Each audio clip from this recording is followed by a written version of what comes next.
One thing I remember, we mostly went into the national park, but my other favorite thing was going to Coyote Corner, and we would go in there, the souvenir shop, and dig through, like, pick your own rocks, and you could get a little velvet bag and put whatever little tiny rocks in there that you wanted.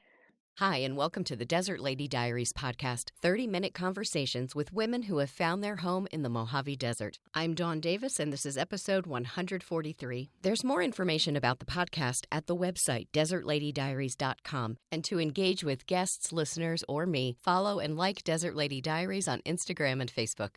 Elena Yu is an interdisciplinary artist, educator, and arts organizer based in Joshua Tree. Since moving to the high desert in 2016, she has worked with various local art organizations, including High Desert Test Sites, AZ West, Groundwork Arts, and Berserk Productions, and has shown her work at local venues, including the Glass Outhouse Art Gallery and Beatnik Lounge. Elena received her BA in art from UCLA in her hometown of Los Angeles. Welcome to the podcast. Hi, Dawn. Thank you. Happy to be here. I'm happy to have you. What was your first experience with any kind of desert? Well, I was thinking about this because I've listened to your podcast, so I knew that was coming. And I mean, technically, I grew up in Los Angeles, and Los Angeles is a desert, so we might not think of it that way, but even though it's because it's a city now. But my first experience with this desert, Joshua Tree area, I actually grew up coming out here at least once a year from when I was maybe 5 or so with a group of friends from my preschool in Culver City, California, which is in LA, because my dad and my preschool friends and their dads were climbers, rock climbers. And so they would bring us out from when we were 5 till about 12 or 13. And we would just get a big group campsite at Indian Cove, which is now 10 minutes away from where I live. And I go hiking there all the time. And we would stay, I can't remember if we would stay for just a weekend or a full week, but it was definitely like a big highlight of my childhood. And I really distinctly remember special times just scrambling on the rocks, on the boulders, and playing with my friends and really being able to get out of the city. That's how I definitely fell in love with Joshua Tree and became familiar with it. And I was young, so I don't really remember like how much has changed since then. This is in like the late 90s, early 2000s. I think it has changed a lot. Right. One thing I remember, we mostly went into the national park, but my other favorite thing was going to Coyote Corner, and we would go in there, the souvenir shop, and dig through, like, pick your own rocks, and you could get a little velvet bag and put whatever little tiny rocks in there that you wanted. Aw. So that's a clear memory of my first experience of the desert, is thinking that rocks were worth collecting. Well, and some of them are. Mm-hmm. People use them all the time for various reasons, mystical purposes, healing and things like that. So that's pretty cool that your dad was a climber. How did he get into climbing, rock climbing? Well, actually, my dad was not a climber. My dad was an architect, but I think it was more my friends from preschool, and their dads were more experienced climbers, and so we would all come out together. Yeah, I don't really know how they got into it, but actually, when I moved here in 2016, I went to a rock climbing sort of symposium or convention in the national park, and it was organized by a friend of one of my preschool friends' dads. So Okay. yeah, lots of reconnecting to Yeah, the that's pretty small amazing. world. Yeah. And I didn't realize how big the climber community was and how far back it went until I read one of Kim Stringfellow's recent pieces from her Mojave project. That was really interesting to read how far back it goes. And some of them live a life where they just go to different parks depending on the weather to climb. It's really an Mm-hmm. interesting community in and of itself, and just one of the small pieces of this community, really. Totally. Yeah. Yeah. Yeah. And actually, coincidentally, I just went rock climbing for the first time in 4 years just 2 days ago, because someone who I met out here through Sarah Witt and through High Desert Test Sites He's an artist and rock climber who made friends with one of my friends from art school from UCLA at the climbing gym in LA. And they just texted me out of nowhere because I haven't kept in touch with either of them. And they said, "Hey, we're in Joshua Tree. Do you want to come climbing with us?" And it was so fun. We went out there for a few hours and got to go up because I mostly did top rope climbing, which means there's a rope anchored to the top of the rock, Mhm. and you have a harness and you're attached to the rope so you can go much higher and on steeper parts of rock than say if you were just bouldering without any ropes or anything. So that's part of the reason I haven't gone rock climbing that much, because my community here doesn't really intersect much with the climbing community that you were mentioning, or I haven't had time to really look for those people, even in our arts community. And so it was really special to be able to go out and climb again. That's And I cool. do feel kind of motivated to, because I do actually know a couple of people in the more arts community who do rock climbing. And so now I'm like, oh, maybe I should reach out to them and ask if they want a beginner who had a lot of experience in the past but hasn't done it in a long time. And a lot of enthusiasm, it looks like, to do it again. Yeah. hmm Cool. Yeah, it's a great form of exercise and involves a lot of trust. And I feel like there is a lot of interesting community and bonding just in the sport because you are hanging out together and putting your life in other people's hands. Yeah. So what was it that brought you to live here in Joshua Tree? So I studied art at UCLA from 2012 to 2016, and that was like studio art, all different mediums. And I graduated in spring 2016, and I had like a summer internship job that was in the arts in LA, but it was only for the summer. So I was looking for a new job for the fall, and I saw a listing to work for High Desert Test Sites and for Andrea Zittel, who founded High Desert Test Sites in 2002. And I knew about High Desert Test Sites. I had driven out here to see the artworks that are still on display, that are remnants of the past 2 decades of art exhibitions. And I kind of knew Andrea's work. I had seen it at MoCA when I was a child in LA in like the early aughts. And I was just drawn to the job description. I can't even remember exactly what it was now that made me just get that feeling that it was going to be perfect. And I knew that I loved Joshua Tree, and I was curious to explore what it would be like to live here. And the job was advertised as a 1 year paid internship with housing. And so it was pretty easy for me to just, I mean, it wasn't easy. I was crying while I was driving here because I was so scared. But I came out, I arrived, and I met Vanessa and Andrea, who I had never met in person before. I had never been to AZ West, Andrea's property in Joshua Tree, but she drove me over to her house that I was going to be living in, another house that she owned. And yeah, and then all of a sudden I was alone in a house way up in 29 Palms with barely any neighbors, and the backyard was just a mountain and no internet. So yeah, that's how I came here, and I really didn't think that I was going to be here for 4 years plus. I don't have any plans to leave anytime soon, but What do you every think year. what do you think it was that when you were driving out that you were afraid of? Or was it Well, I had what you were never. leaving behind or Yeah, both. I mean, I grew up in LA and I went to college in LA, and I had not, yeah, it was just my first job, my first time moving to a new place. And I had a boyfriend at the time who was staying in LA. And when I came out here, Andrea advertised the job as having to house sit for her every weekend because her son was moving to go to school in LA. And so I thought, I'm never going to be able to go visit my family. Like, I'm always going to be here every weekend house sitting.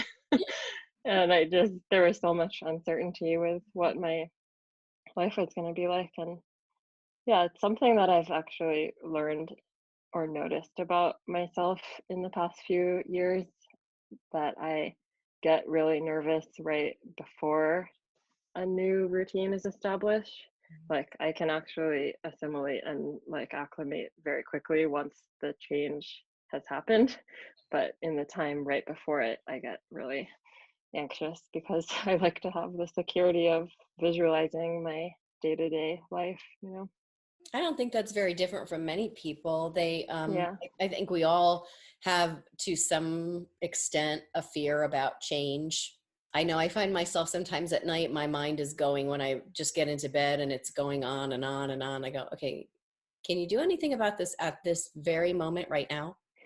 No, then stop. Hmm. And that Right. usually takes care of it. And I have to give Yeah. myself a bit of a dressing down so I can get to sleep. Yeah, it's funny because I am pretty confident in my ability to just be comfortable and happy once, like I said, once there's a change. So that's what I have to tell myself. Like, you're going to have a new routine. I get so much satisfaction out of organizing my life and making a new plan and writing down my schedule.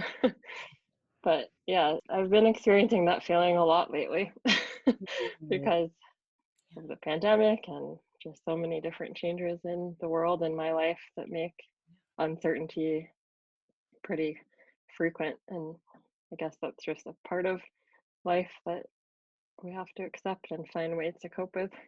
Right. Well, and some of us are more sensitive to those things too.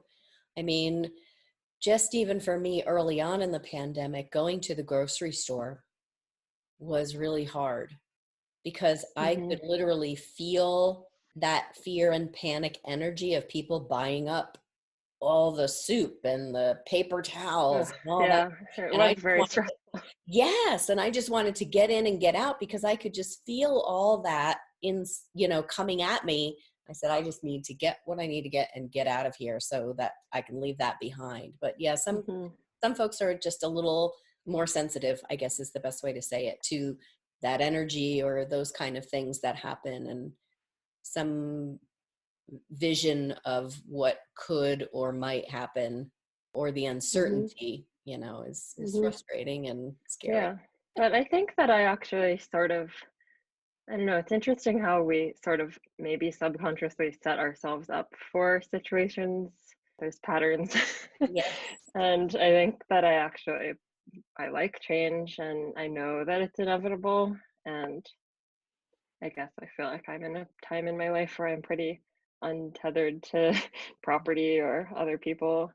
And so I can just let myself get in situations where I might not know what the next 2 months look like, but I can just go for it and try it. Yeah, why not? Hmm. You've kept this job, apparently, Hmm. that you started out with. For people who are not familiar with Andrea's work or with high desert test sites and AZ West, can you give kind of a high level description of what that looks like and then what your role is in the day-to-day operations of that? Yeah, well, I guess first I'll say I'll plug your interview with Vanessa. Vanessa Zentejas, who works for High Desert Test Sites, and Andrea Zittel too from a few years ago, because I listened to it and she talked a lot about both of those things and did a great job of explaining them. But I can try to give a brief overview of my experience and impression of it. So Andrea Zittel, she's an artist, a sculptor, and she grew up around Escondido near San Diego, then went to art school, lived in New York, and then moved here in Joshua Tree about 2000, 2001. And she started off with just one little homestead cabin that is sort of the center of her very multidisciplinary art practice. And now she has many, many acres in Joshua Tree at AZ West. So I was hired on to help with a lot of the residencies and projects that were going on physically at AZ West because Andrea, she has her own art practice where she makes objects. She makes sculptures and clothing, and they go off and they're shown in galleries or made for collectors. But an equally important part of her art practice is the physical property of AZ West, where there are all of these little alternative living structures where um, herself and her community come and just experiment with thinking about the question of how to live. And so when I first moved here, there were a few residencies. We would have a few hundred people coming through the property every year in groups of about 10 to 15. And so I was just managing all of that, basically, administratively and interfacing with them. And it was so fun because I made so many new friends. I actually didn't really have to make very many local friends for my first few years here because there were always so many people who were mostly artists and people who I had a lot of shared interests with, who were living at the place that I was working and essentially living too. Yeah, and then High Desert Test Sites is a nonprofit art organization that Andrea co-founded with a couple other people in 2002. And every other year, High Desert Test Sites has put on a exhibition that's mostly outdoor sculptures and mostly in this high desert area between Pioneer Town and Wonder Valley. Yeah, I've lost track of the question you were asking now, but I'm just talking about High You're Desert doing a Test great Sites. job. No, it was just essentially like just a high level description of AZ West High Desert Test Sites, and then your role, like when you came here. And is your role the same as when you first were here as an intern? No, it's really changed, and it's changed almost every year in a really distinct way. And that's how I ended up here for 4 years, because basically every year, at the end of every year, Andrea and Vanessa and I would kind of evaluate my role and decide whether or not, well, the first few years they offered me the job. I didn't expect to keep staying, but once I got closer and more integral to the workings of a small team that's essentially just the three of us, or was back then, there just kept being more things for me to do. In 2017, the main residency that we had lots of people coming to had to end because of problems with the county, unfortunately, and permits. And so I stopped doing that. But then I think probably at that time I was getting more involved with High Desert Test Sites because we had our most recent big exhibition was in fall of 2017. And I had to help out with that because there was so much work and I really enjoyed it. So then I agreed to stay on for another year, and gradually and then maybe 2 years ago, Andrea also produces ceramic bowls out of the studio. So the other residency that still exists is the work trade residency, and people come learn how to make bowls in her studio, and then we sell them online and at museum stores and just other pop-ups. And that produces a separate income, separate from her, quote unquote normal art Right. that helps support AZ West. So at one point they asked me to start taking on more responsibility with managing that whole process, because we were really ramping up production of a lot of bowls, and we were getting more museum pop-ups and stuff where we had to be more organized. And Yeah. I didn't have much ceramics experience. By then I had learned how to do the bowls because I was managing the work trade residents and teaching them.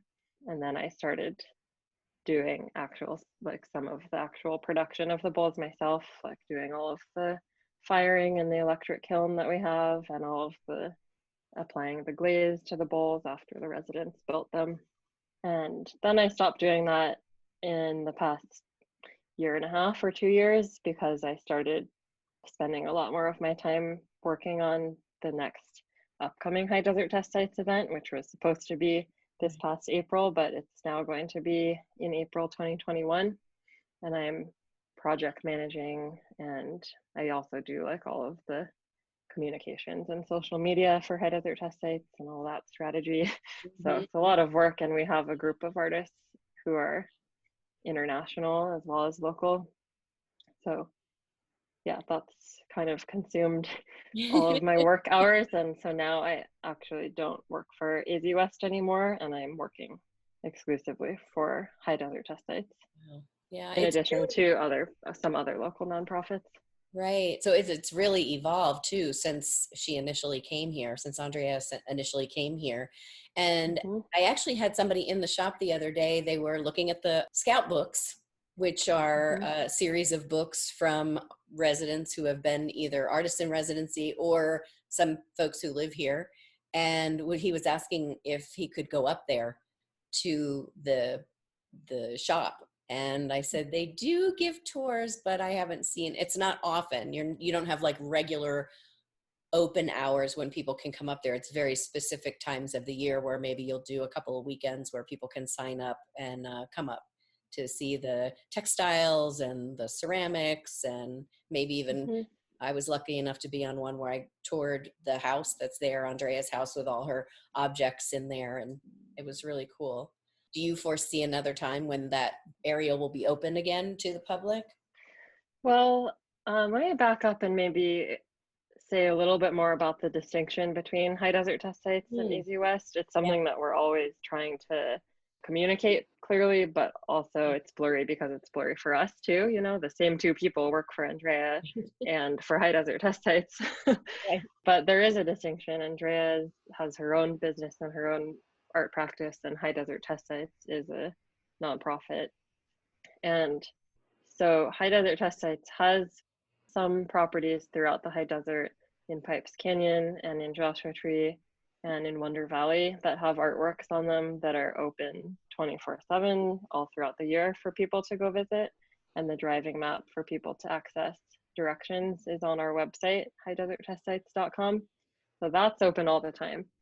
Now, that one of the sites that is open all the time is an artwork of Andrea's, and it's on her property, but it's on a part of her property that she's okay with people visiting anytime.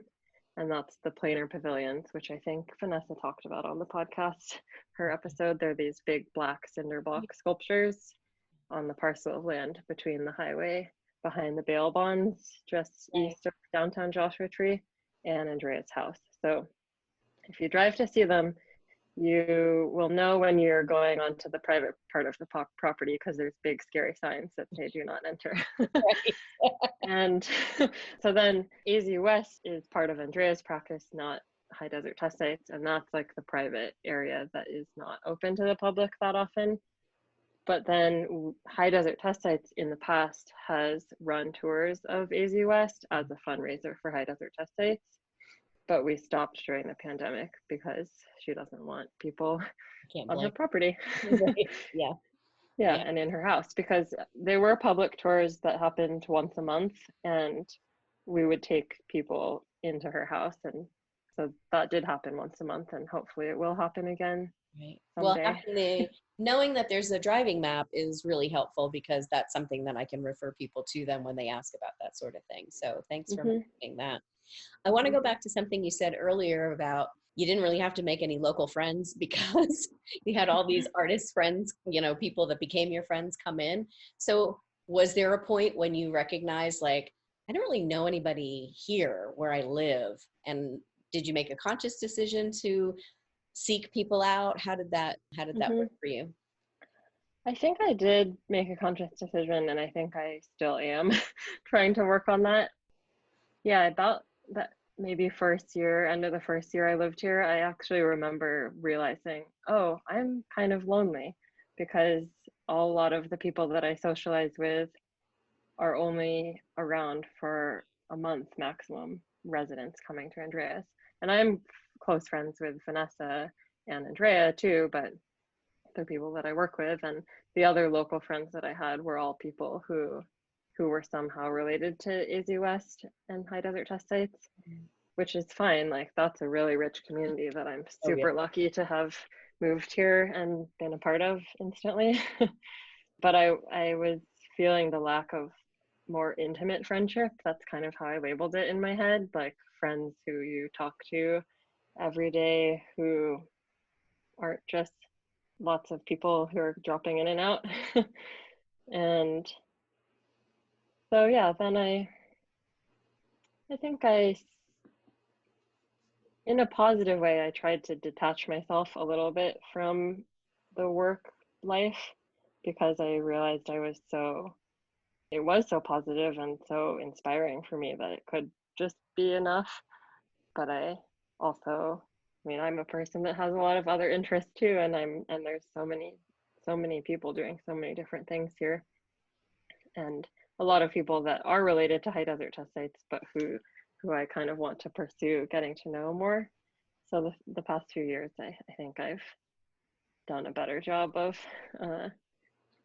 just getting out there and trying to go to social events or trying to go on walks or keep up to date on the internet with what other people are doing who live here. Right. Cool. When we initially talked about you coming on, you had also talked about folks your age who are leaving the cities and finding life in more rural places.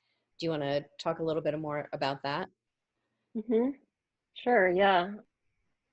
So yeah, when I moved here, I didn't really have any friends that were my age. I'm 26, but I was 21, I think, when I moved here, 21 or 22.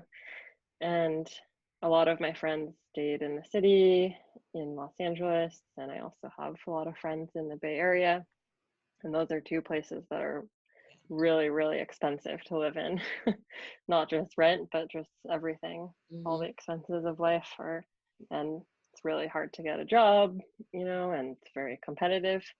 So yeah, in part, I feel like the first people that I knew who started to move here, who were closer to my age and life experience level, were actually people who were residents at AZ West, who we met here when they were just visiting briefly, and then they maybe were still in school when they visited, and then when they graduated, they decided to move here. So yeah, I mean, it's simple. You can get a house here, rent a house here for under $1,000 a month or way under $1,000 a month. And in the cities that I mentioned, you can barely get a room for that much. So, and I've only worked 3 days a week since I moved here, and I'm affording it and saving more money than my friends who live in cities. So economically, it improves your quality of life, to not have to work as much and not have to be spending so much money on rent. So Well, I think and I a lot of applaud you for being at the age that you are and being able to recognize that and being aware of that. You want that balance in your life. You don't want to be constantly on the hamster wheel trying to make rent every month. You want to be able to enjoy your art practice and go climbing and do all those things that you want to do that make life. Yeah. Right. Yeah. And I think most of the people in my community all throughout the country and the world, a lot of them are artists. And that means that we probably need a day job, but also have like another full-time job in just naturally needing to create our art. And yeah, I just can't imagine having a full-time job that isn't related to my art practice. But now, because I've had the space to just think about what I'm interested in and what brings me joy, I've realized that my jobs here are part of my art practice and part of my identity as a creative person. And so I don't feel that tension as much as I imagine I might if I were in a city working a full-time job that took a lot of energy away from my quote unquote real art and interest. Right. And let's talk a little bit about that real art and interest. You had a show out at the Glass Outhouse and at the Beatnik. So talk about what those exhibitions were and what kind of work you submitted. Yeah, well, those were group exhibitions that I just submitted a piece to, but they do speak to the community that I've built here. I think the Beatnik show, I submitted a piece to a show that Doug and Jillian organized. They're artists and they live 1 block away from me here. And I met them through High Desert Test Sites. Yeah, about a year ago, they were putting up a show with open submissions and I put something in. I think the theme was art in the apocalypse. And this was before the pandemic. Right. And then the show at the Glass Outhouse Art Gallery, for people who aren't familiar with that, it's really an amazing space in 29 Palms / Wonder Valley off of the main highway. And they take all submissions for shows. So there's anyone who wants to have a show there can have a show there, but that means that there's like a 5+ year waiting list to have a show. So I skipped the line, basically. My friend Abby, who lives in Morongo Valley, she is an art teacher at Yucca Valley High School, and we met through some mutual friends who are artists from the Bay Area, and she was on the list. And last year, Abby and I, we were talking about how we felt a little bit detached from the art world, whatever that means, and a community of contemporary artists, even though there are a lot of people doing art here. Us being people who went to school in cities, we have a lot of friends in cities who we see doing lots of active things and showing their work, and we don't really have that here as much in the same way. And so we decided to start a critique group. We were both kind of struggling with figuring out what our art was and struggling with even making it. And so a critique group just meant that we got together, like 5 of our girlfriends who are artists too, who live in this area, and we started getting together. We only actually met like 3 times or so before the pandemic sort of slowed things down, and now half the group has moved out of the area. But it was great while it lasted, and it'll probably start up again someday. But we would get together in each other's houses and each give little presentations on our work and what we were working on currently and give each other feedback. It was more of a support group than a critique group. The word critique is connotes a little more like seriousness, but I think I was actually trying to implement some seriousness, because structure, that's what you need to hold yourself and each other accountable for your maintaining your practice, I think.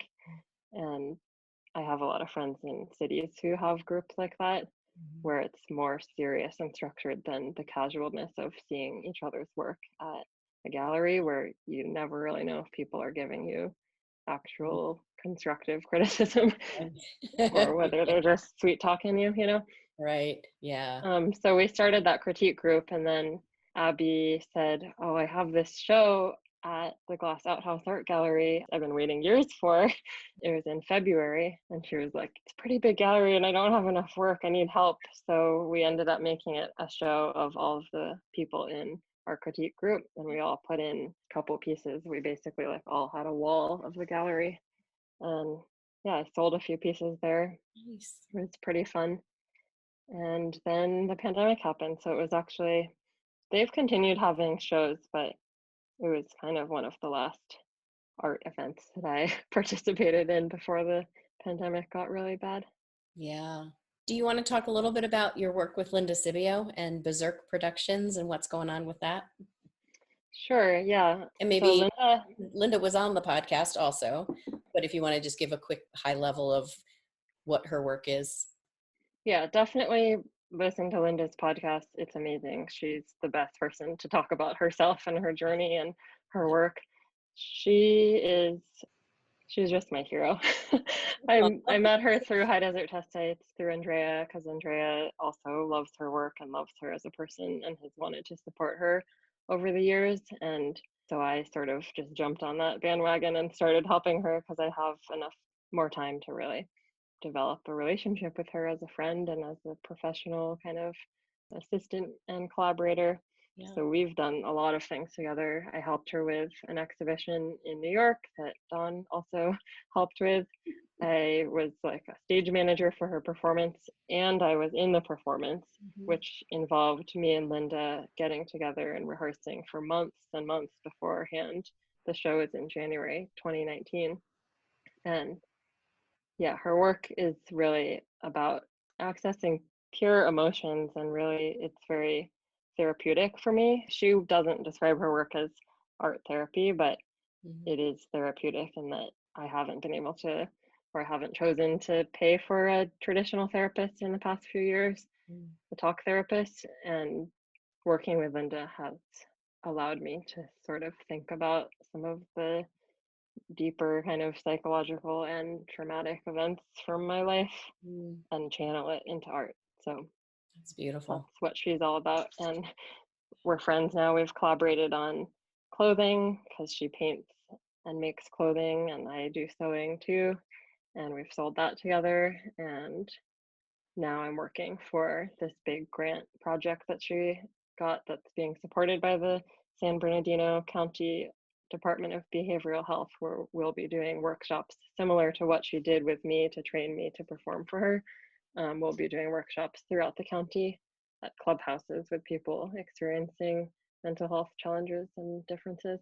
So I'm so proud of her, so excited. She's definitely one of the people I've met here who I feel so deeply grateful to have met. And she's nearly 2 generations older than me, but I feel like we have a really deep bond, and we say I love you. And she told me the other day that I'm her art daughter, and I feel like she's my art mom. Yeah, that's very sweet. Oh gosh, I'm so glad to hear that. Yeah, I'm tearing up saying this. I People know. can't see me, but like I really love her, and she's a really special person. So yeah, and she's calling me. Oh, her ears are burning. Yeah, she calls me a lot, and that's how we've gotten close. And it's interesting to speak to the generational differences. Like, she communicates in a different way than a lot of people my age. She calls on the phone a lot because she likes to talk on the phone. Yeah. And that's really built our relationship, I think, to hear each other's voice. Yeah. So is Joshua Tree the last stop for Elena Yu? I don't think so. I don't think it's the last stop, but I'm really inspired by a lot of people who I know here who are committed to having some relationship with Joshua Tree and this area for a long time, but don't necessarily live here all year round. So I could see that being true. Like, I think I'll always come here and hopefully own property someday. I rent right now from a friend who is one of those people who is a part-timer. Yeah, okay. But I do love living in cities, and I was I don't torn know myself though. coming out here. I mean, and I still have, I say there will always be a special place in my heart for LA, particularly living downtown. And I think that has a lot to do with the relationships that I made when I was down there and the things that we all experienced together. So I feel that pull of, I love the city, and the culture is amazing. Not to say that out here doesn't have its own type of culture, but it's just two different places, but trying to enjoy the benefits of both, I suppose. Yeah. Yeah, and I do actually consider myself as, well, I do live here primarily, but I'm starting to spend more time in Oakland and the Bay Area because my partner currently lives there full time, hoping that maybe he'll start spending more time here. He's here right now. But I love my community there, and that's another benefit of living here and having less expenses. I can afford to leave just because of the jobs that I have do pay pretty well, and my rent situation is low. And so I can leave for a while. And I know that mobility isn't necessarily inherent to this place. A lot of people don't have that mobility, but just the particular circumstances that I found myself in, I can leave for the summer, go get another job up in the Bay, and spend time with my art community there. Yeah, no, that's awesome. I say you're living your best life that way.